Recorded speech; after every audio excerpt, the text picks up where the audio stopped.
प्रकाशन होत आहे पुस्तकाविषयी काय नाही, संसदेमध्ये जी गेल्या 5 वर्षामध्ये शिरूर लोकसभा मतदारसंघानं संधी दिल्यानंतर जी बाजू मांडण्याचा प्रयत्न केला त्याचं पुस्तक रूपात त्या सगळ्या भाषणांचं संकलन सकाळ प्रकाशननं केलेलं आहे आणि त्याचं आज प्रकाशन आहे.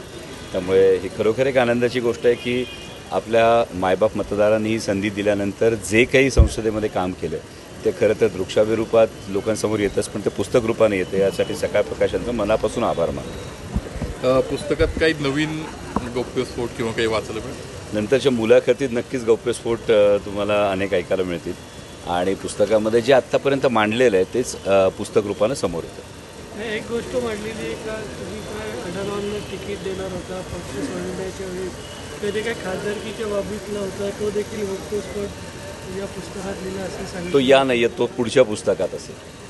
काय पिंपरी चिंचवडचे काही नगरसेवक माजी प्रवेश करतायत पक्षामध्ये. तुम्हीही म्हटलं होतं काही आमदार येणार आहेत, तुम्ही त्यासाठी प्रयत्नशील आहे. कुठपर्यंत मोहीम आली? नाही, असं मी ऐकलं. माझी अजून त्यांच्याशी भेट झालेली नाही आहे. पण त्याचबरोबर जेव्हा अडचणीचा काळ होता तेव्हा ज्या सगळ्या कार्यकर्त्यांनी अगदी जीवापाड मेहनत केली, ज्या सगळ्यांनी साथ दिली, त्या सगळ्यांना विश्वासात घेऊनच पक्षश्रेष्ठी हा निर्णय घेतील अशी मला विश्वास आहे. खरंच आमदारांना घेण्यासाठी तुमची इच्छा आहे का? कारण तुम्ही याला कधी देखील आमदार जे गेलेले आमदार त्यांना परत न घेण्याचा निर्णय घेतला. कसं अडचणीच्या वेळी जे सोबत होते त्यांचं मत आणि त्यांची मेहनत ही दुर्लक्षून चालणार नाही असं माझं वैयक्तिक मत आहे.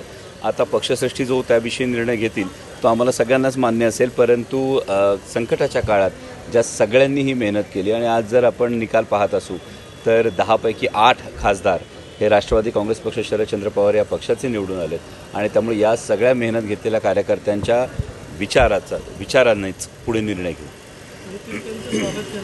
हां, येणारे का येत आहेत आणि त्यांची का गरज आहे या दोन्ही प्रश्नांचा सारासार विचार होऊन नंतर स्वागताचा निर्णय घेता येईल. ओबीसी आणि मराठा आरक्षणाचा विषय तुमच्यावर अशी टीका होती की तुम्ही असं म्हटलंय की ओबीसी आरक्षणाला धक्का न लागता मराठ्यांना आरक्षण दिलं जाईल.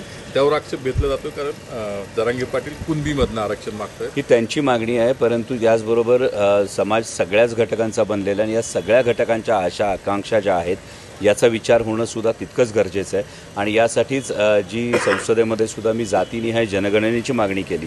हीच सर्वांची मागणी आहे. जर जातनिहाय जनगणना झाली तर अनेक हे जे प्रश्न आहेत हे सुटण्याच्या दृष्टीने नक्कीच फायदा होईल असे आमच्या सगळ्यांचं म्हणणं आहे. जरांगींच्या मागणीला पाठिंबा आहे कुणबी सर्टिफिकेटसाठी किंवा कुणबीमधून मराठा समाजाला हे आरक्षण मिळालं पाहिजे. फक्त ते मिळत असताना इतर कोणत्याही समाजाच्या आरक्षणाला धक्का लागू नये ही सगळ्याच समाजांचं जे म्हणणं आहे ते कितपत जातनिहाय जनगणनेनंतर ते त्यात चित्र स्पष्ट होईल असं माझं म्हणणं आहे.